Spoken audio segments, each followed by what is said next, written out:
Hi there everyone, picking up where we left off last time on Diagonal Move with Operation Theseus, moving into turn 2 of the campaign game. This is a continuation of the series of session reports that I've been doing for that particular game. Just a quick recap before I go off and play and update you on the turn as it goes along. Lots of action down here in Berhashim with the combined German and Italian forces trying to take Berhashim. They have actually got the victory point for that, but we need to open the supply lines to be able to make a path for the panzers through the minefields up sort of towards the northeast and eventually towards the brook, which is the other side of this ridge up here. In the centre, the Italians starting to sort of struggle here as they hit the Northumbria division with the I think it's the first tank division in first armoured division, in support there. And in the north, the Italians and Germans combined, more of an infantry force, are attempting to cross the ridges and the minefields here just outside Gazala itself. Things to think about this turn: whoever wins this battle for Berhashim is going to have a significant advantage over the other player. There's lots of forces committed, and once you get through here and you can clear that path, you've got a relatively straightforward run up to at least the Knightsbridge area. Again, here, this will be quite important because that's a key route through for the infantry towards Knightsbridge, and then ultimately how close we get to these currently static Commonwealth forces that can't activate till next turn, but if we get close enough to those, they will activate. And there's going to need to be some kind of Commonwealth support as well for this region here, which is called Aachen, which is a VP hex. But we do have the 5th Indian Division down the bottom here that can come up. They've now got some reinforcements in there to come up and to try and protect that from these advancing panzers should the panzers break through. So lots to think about in terms of the board itself, in terms of the map.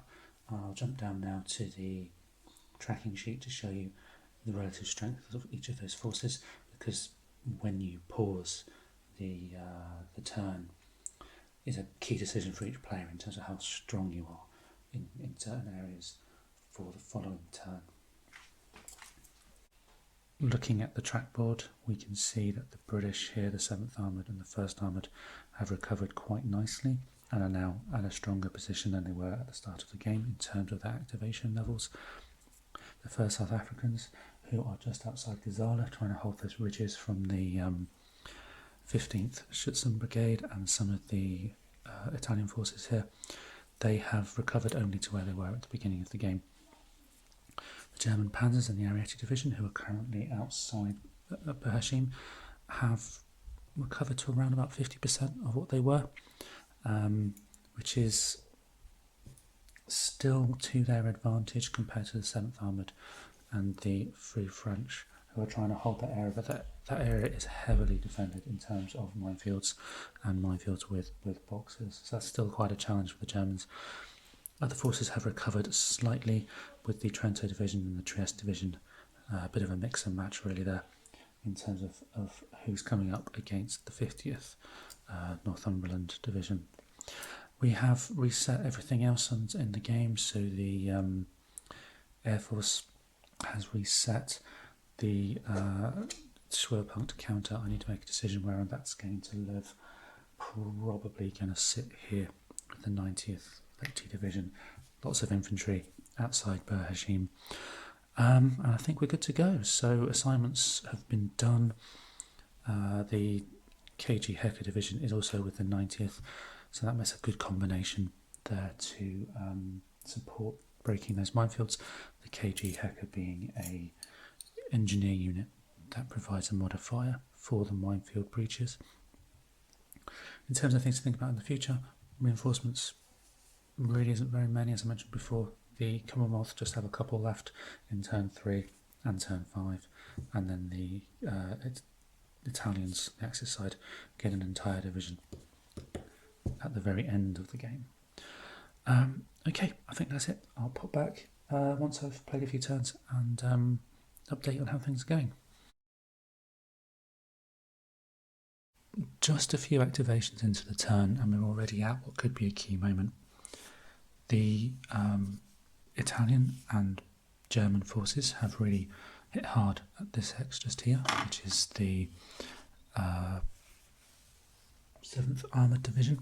That particular unit there, the 3rd Independent Motorised Infantry, taking a real pounding. They're down to just 1 strength point. The Hecke unit with the 90th German has managed to breach 2 minefields in a row, meaning that they're now surrounding the Free French and are starting to make their way towards this vital supply line here. Now, the Ariete Division, this unit here, the 8th, are in Berhashim, but they haven't breached the minefield, so you cannot draw that supply until that minefield hex there is breached. But what's happened is we're starting to surround the Free French and the 7th Armoured. And so it's the 7th Armoured's turn, or the Allied turn, decided to activate the 7th Armoured. And there's a couple of decisions to make. Do we start to pull out and sort of bring the 7th Armoured out of the picture, bearing in mind that we do have a zone of control here, so we couldn't move through that zone of control. The Free French are going to get isolated if I do that, or at the very least out of supply, because the zone of control from the 15th Panzers would move into this hex if that unit would move out, meaning there would be no supply drawn, because currently they're drawing their supply down this route here, because that unit that is there as a zone of control for this infantry under there, and so they can draw their supply and their command through the German. The hex is adjacent to the Germans because there are friendly units there and they can draw the unbroken line through there. But as soon as these 2 units here move, that's gonna break, and these guys will be first out of supply, and then they'll have troubles with isolation and so on. So what do? Do the Free French try to attack one of these units? It's possible, but they're quite weak themselves. They've taken a bit of a pounding as well, and both of the units here and the unit underneath there are quite strong. The 288 from the 90th Division has some 15 strength points before any modifiers, which is probably in and of itself more than double what the combined total of this stack is at the moment. So do we attack? Do we withdraw? Or do we try and bring this unit here around and attack? Because this guy here, if we do bring this group here, which are a couple of tanks, they would lose their improved defence status, but you would move here and then be able to attack this unit here with the combined, not the combined attack benefit, but you'd be able to attack with the tanks, including the benefit of having the armour superiority potentially, with the combat support from this unit, because they both have a zone of control into the minefield, whereas the Germans will not unless it's breached. So that's a benefit.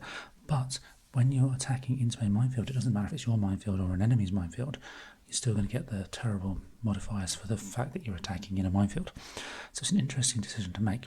What I've been thinking about it, what I think I will do is I will use the tank unit here to come round and do that attack.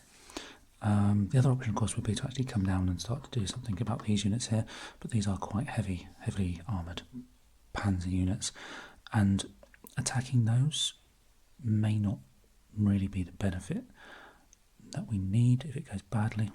Don't know, but let's have a look, see how it goes. So we're going to activate this unit here, and I'll just put this token on just so you can see it's the 7th Armoured we're activating.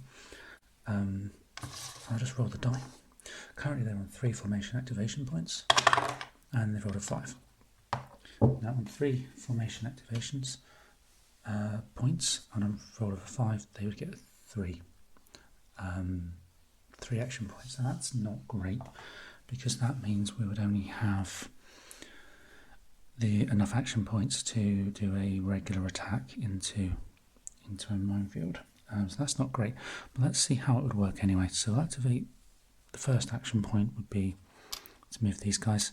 Now that's going to cost, I think it's something like 2 movement points to move into that hex with the hill. Yep, just the 2 movement points because they're tanks rather than motorised infantry. So that's 2, and that's another 2 there. So that's them at their movement limit. Improved defence counter gets removed because they're no longer in improved defence. Second action point is going to be spent to declare a hasty attack. That gives the German side the option to retreat. We will be attacking here, and I'll just use these nifty things here just to show you which one is which. Now that the Hecker can't retreat into the minefield, can't do that. If you retreat this way, they'll do when you move through an enemy stack in a retreat, you actually disrupt the stack you move through. So we're not going to try to retreat before combat, which will be the second step of the combat process. There's one action point remaining for the British, so we need to decide now: do we increase the attack from a hasty attack to a regular attack, which would be a total of two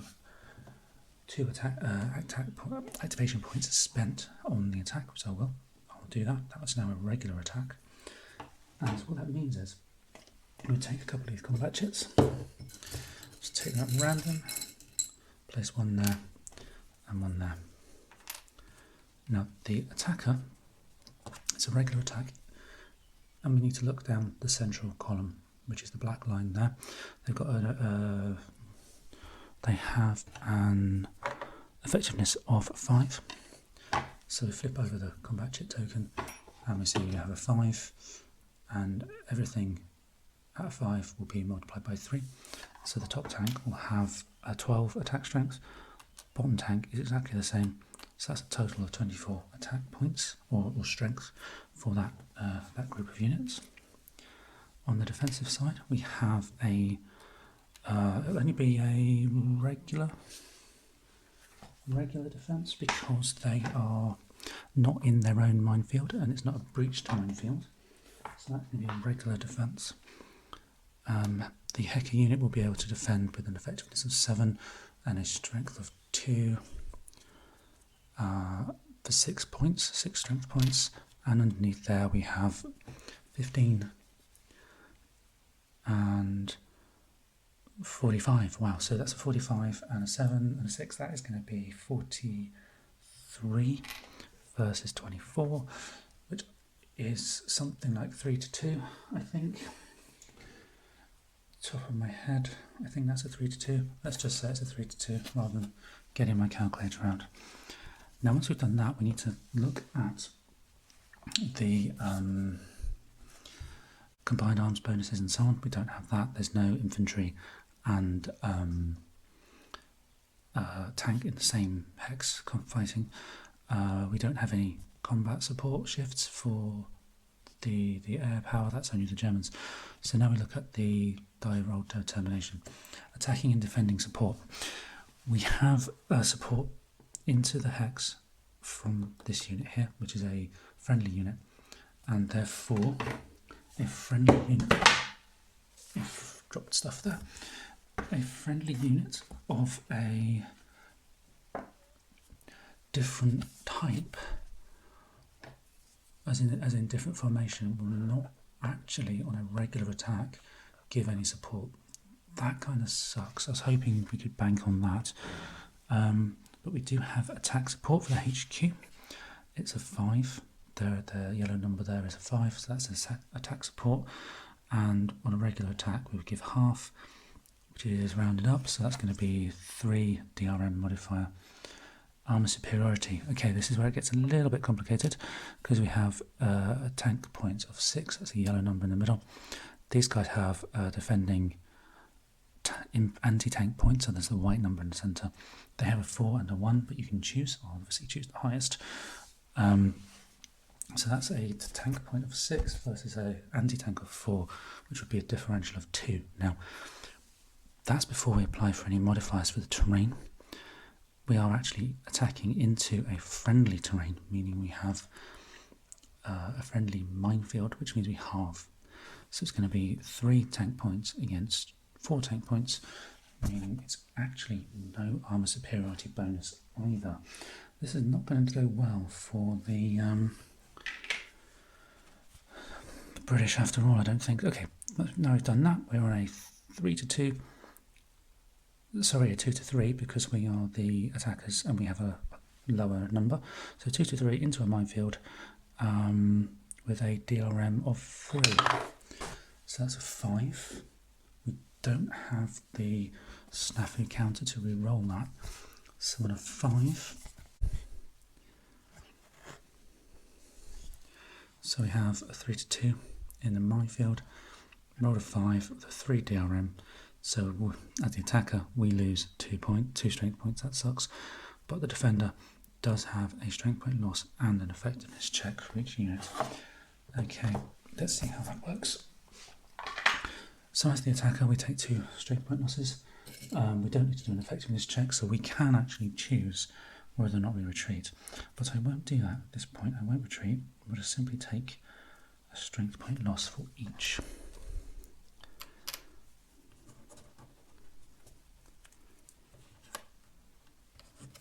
Like so. But these guys here, they take one point loss. It has to be taken on the unit that contributed the anti-tank points. So it has to be that mobile infantry, so they lose their strength point. But then we roll a die and compare the effectiveness, which is the little white number just there, the 7. If that was there's a focus, there we go, the 7. So equal to or less than 7, they're okay. That one's fine. Bottom one is also 7, and that's a 6, so they're fine too. Now, had they not passed their effectiveness check, it would have been an 8 or higher, they would have been disrupted, which would have flipped the counter over, and they would have been disrupted for the turn. Now, we do have an attack victory or combat victory bonus of 1 action point to the person who inflicted the most damage, which in this case is the Germans. It's a use it or lose it bonus, but I'm going to lose it this time because if I, to be honest, I can't really move there without having zone to control to zone of control. You need a certain number of tank points to be able to do that, which we don't have. Moving to here on outside of the minefield hex while it's possible would just leave us with command line issues, and moving back here won't really help in the long run, I don't think, because we need to open up this path here. Okay, so interesting decision.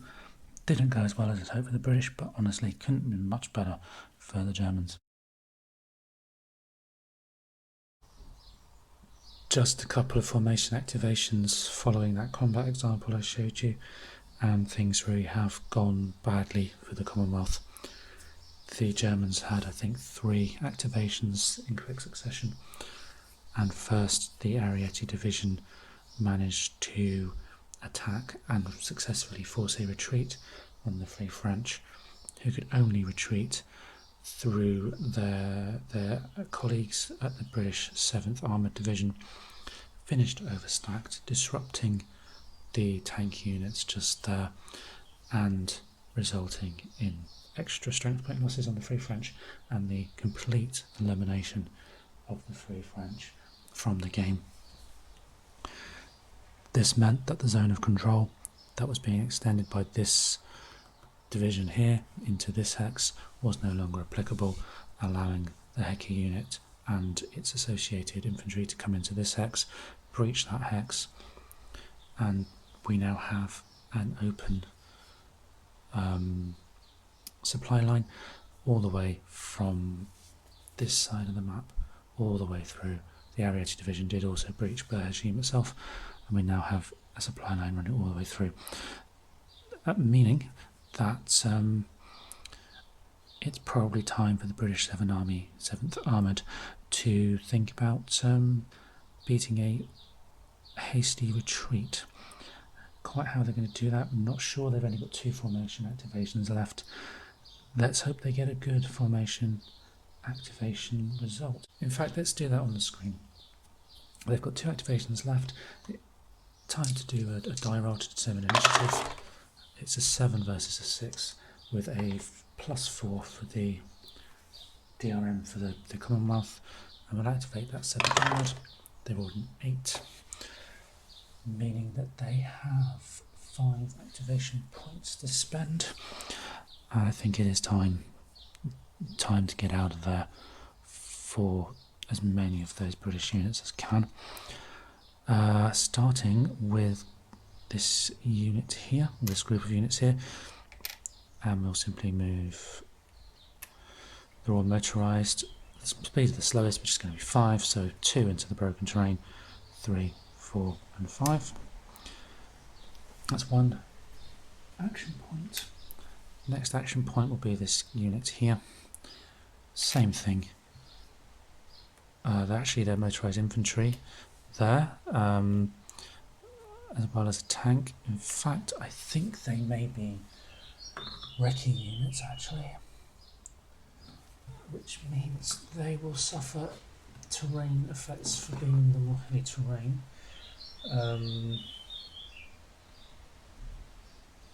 I think possibly not, because wrecking units aren't technically motorised infantry, so we'll just count it as a 2, so they can only move 3 spaces anyway because of the tank, so 2 as far as they can go, because the tank can't go into that one without paying extra. So that's the second activation point. Now we have a bit of a problem for these guys. Let's do the third activation point being those guys again, so 2 and then 3 into the open terrain. 2 activation points left. These guys are basically lost. They can't move through the zone of control extended by this one or this one, because they don't have any tank points, and the only way to move from zone of control to zone of control is if you have more than a certain number of tank points relative to the people exerting the zone of control. And so basically our last 2 points are going to have to be spent trying to refit these guys in the hope that they can retreat later. So 1 point per unit. Roll of 3, we have refitted the top one, which is a refit is effectively removing disruption before the end of the turn, and that allows you to then move as normal. But we still have 1 more unit to refit, and it's probably sensible to refit it rather than trying to run away, because the whole unit would be much more powerful if they could stay together. They rolled a 2, excellent, so they are refitted. Great, that's something anyway. Let's do the activation again for the initiative to see if we can get those guys out of there completely. Be a +2 DRM to the Germans this time because they lost the initiative last time. The Germans. It's the Germans' turn. So what to do with the Germans? Good question. Those guys there are basically lost to all intents and purposes. They're out of command straight away, and in fact they need to have an out of command token put on them, so they're out of command. Who shall we activate? Let's push forward with our 15th Panzers. They haven't activated yet, so they've got 7 formation activation points and a roll of a 3. That's a terrible, terrible roll. Meaning they just have 3 activation points. But the first of those activation points can move these panzers here. 5, so we can go 1, 2, sorry, just the 1, and then 3, 4, exerting zone of control there. And then the HQ unit probably needs to stay. Actually, we can't draw that supply through there yet for the HQ unit, so it's got to retain a link around here for 7. So that's 1, 2, 3, 4, 5, 6. The HQ unit can't really do much. So I think we'll just move that for 1 action point, just there, just so that we can have the supply for it. And then the final action point will be to move these ones here. We'll just go 1, 2, 3, 4. Pushing forward there. I'll need to roll for initiative again, but I think it's safe to say Bergine is now in the hands of the Axis. End of turn 2, and things have not gone quite as well for the Germans as the early part of the turn might have suggested.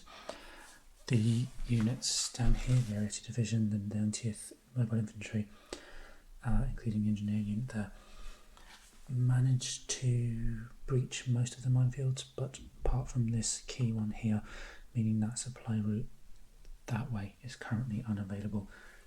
However, this route here is, which is quite fortunate because the panzer units decided to move round to try to get behind the 7th Armoured and up towards the 2 VP hexes at Aachen and Knightsbridge, but then were quickly repulsed and found themselves almost surrounded here by the 1st Armoured and the, by that point, out of activations, 7th Armoured, but at great risk moving into the next turn. So they pulled back, wheeling round to this direction, drawing supply from here.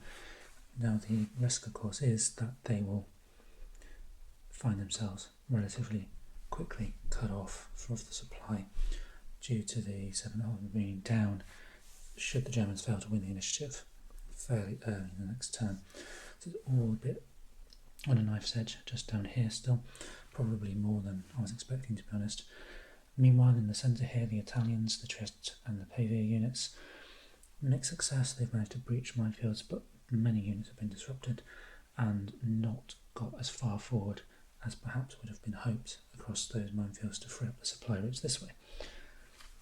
The Brescia units here and the independent unit, they've really sat still, not really done anything, because they're almost playing a game of chicken with the Northumberland units there, because if the Brescia division were to move north or south, it would open up the path through the desert for those units to try and start to take some of these supply points on the German side, which would be a negative point modifier for every turn that an allied unit is on those hexes.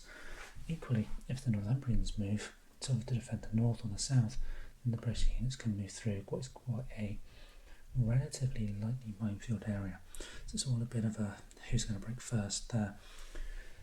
In the north, top of the map here, perhaps you can just about see it on the screen, the 15th for the Germans and the Superiority units for the Italians. Again, mixed success. They've really hit as hard as they could against those first South Africans, but the first South African units have held on.